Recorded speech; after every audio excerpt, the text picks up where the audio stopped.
Have you ever heard the story of Medusa? Not the monster with snakes for hair, but the woman she was before. Let's journey back to ancient Greece and uncover one of its most heartbreaking tragedies.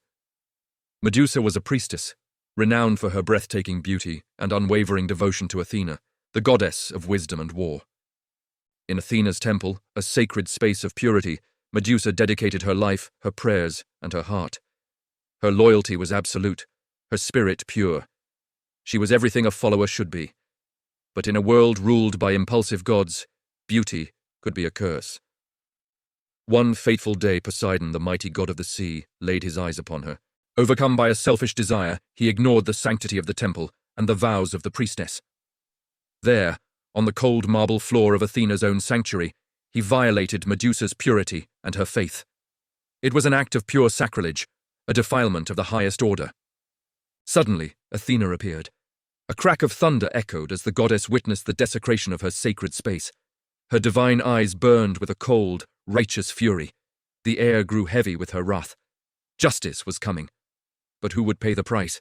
The powerful god who committed the crime, or the mortal priestess who was its victim? Here is where the story turns from tragedy to profound injustice. Athena, in her rage, turned not towards Poseidon, her equal, her fellow Olympian. Instead, she unleashed her full fury upon Medusa, the very victim of the crime. She punished Medusa for the impurity that had been forced upon her. The goddess cursed the priestess's legendary beauty. Medusa's lovely, flowing hair twisted and writhed, transforming into a nest of venomous snakes. Her face, once a vision of grace, became a horrifying weapon.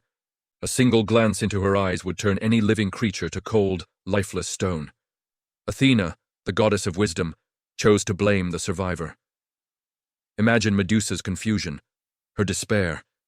She had done everything right. She had worshipped, served, and remained faithful.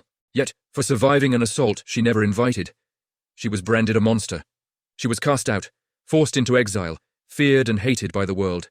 She became the very thing people would hunt, a terrifying legend whispered in fear. Her only crime was being a victim. In the end, heroes would come for her head, seeking glory by slaying the monster.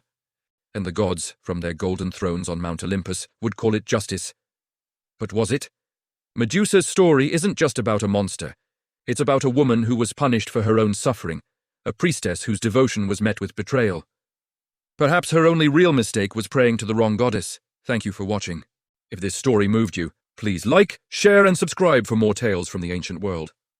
See you next time.